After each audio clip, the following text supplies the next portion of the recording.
which really, this does lead me to the third critical choice, which was for me to build trust in myself and then ultimately inspire the trust of others. I learned how to build trust in myself by doing the little things great at Gold's Gym. I really did. Like, that is really where I started to inspire trust in myself. So let me just start with, has there been a time, well, will you share a time in which you built trust in yourself, and how'd you do it? Well, it's kind of funny because, again, I reflect back to that time in my life where, I just knew I wanted a shot in the fitness industry.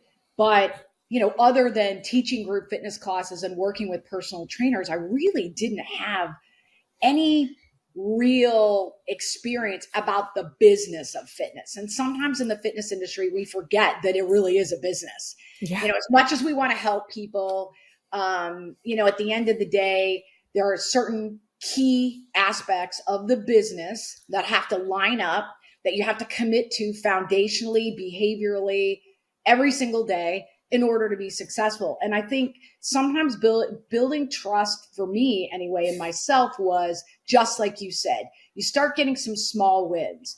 In the beginning, I'm selling memberships, the other more experienced people were coming to me, saying, well, did you say this? Did you say that? How come she left? And it's like, because she wasn't ready.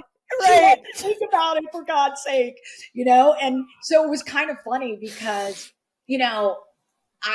I listened to other people, tried a few new things. And what I really found was that when I was myself and when I forgot that I was selling something, and instead I was using a much more consultative approach to working with people that came in that really wanted to join a gym because they saw something that they needed to change. And when I started focusing on the person in front of me as a person, instead of, oh my God, I don't want to have to call my stats in at night and report a goose egg. So when I started focusing on the people instead of the end result, I started to rack up some wins. And I started to rack up some wins really quickly because I found an approach and a way to work with clients that worked for them. It worked for me. They trusted me because I wasn't coming across as somebody who was just looking for another commission or another sale that they could post, on a stat sheet somewhere. They recognized that the way that I was speaking to them, the questions that I was asking in order to get to know them and what was important to them, was what made them trust me.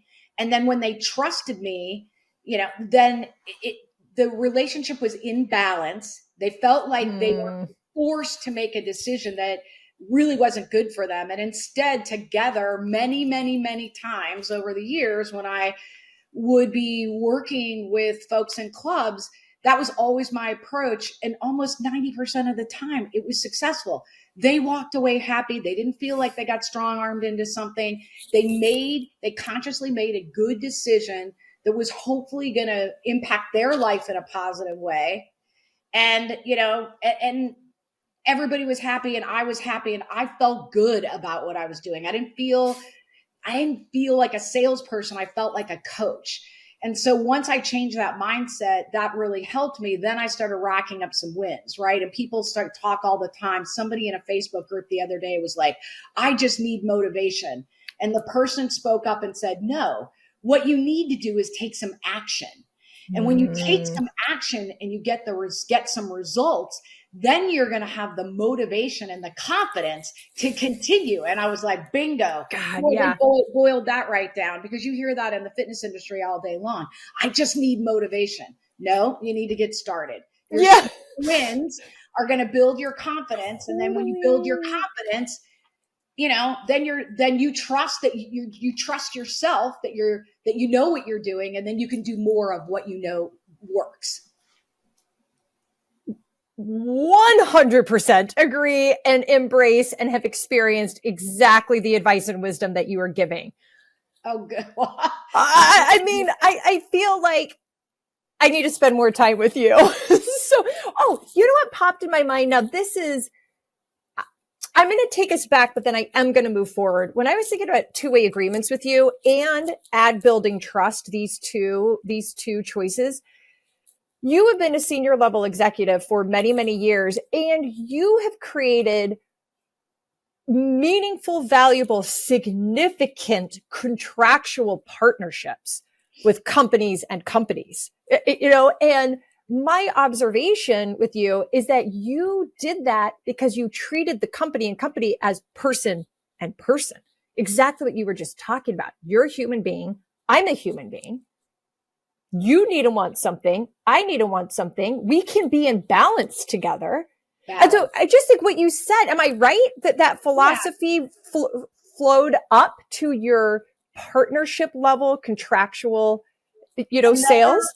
Very smart person that I worked with back in California. One day we were talking about something, and we were talking about something that had not gone our way. And I don't even really remember what it was. And I remember her saying to me, well, the whole thing was out of balance from the begin with. Have you ever seen how when bad things happen or things go off track in life, it's always because something's out of balance? And that really stuck with me. Because most of my, I'm no different than anybody else. I mean, I've had bad things happen to me. I've had things not go my way. And a lot of times when I look back on how a situation that I thought was under control got out of control, it was because some aspect of it was really out of balance. And even with partnerships, the thing that makes me the most uncomfortable when I start getting involved in partnership discussions is when I can see in the discussion that something is super out of balance. Either I think it's going to be out of balance for our organization, and that makes me uncomfortable, or I feel like just from the partner's perspective, their perception is that something's out of balance and now they're uncomfortable. And when something's out of balance, you're never going to reach an agreement. It's just human nature. When something feels wrong or off balance, then the conversation typically is going to go awry. And it's not going to get back on track until somebody in the conversation says, you know what, let's grind it. Let's come to a halt. Let's get things back in balance and talk about what's going to feel good for you and for us. How do we get there? And it took me a long time to learn that, but it's held me in some good stead, especially in the role that I'm in now, which is all partner development. Awesome. Thank you for expanding. Thank you for allowing me to go backwards before we move forwards. Absolutely. Thank you for joining me for our Choose and Become interview series. You could find this episode and others at trishkendall.com. Just go to trishkendall.com/choose-become-interview-series. Or if you have a question or just want to leave a comment, email me, trish@trishkendall.com.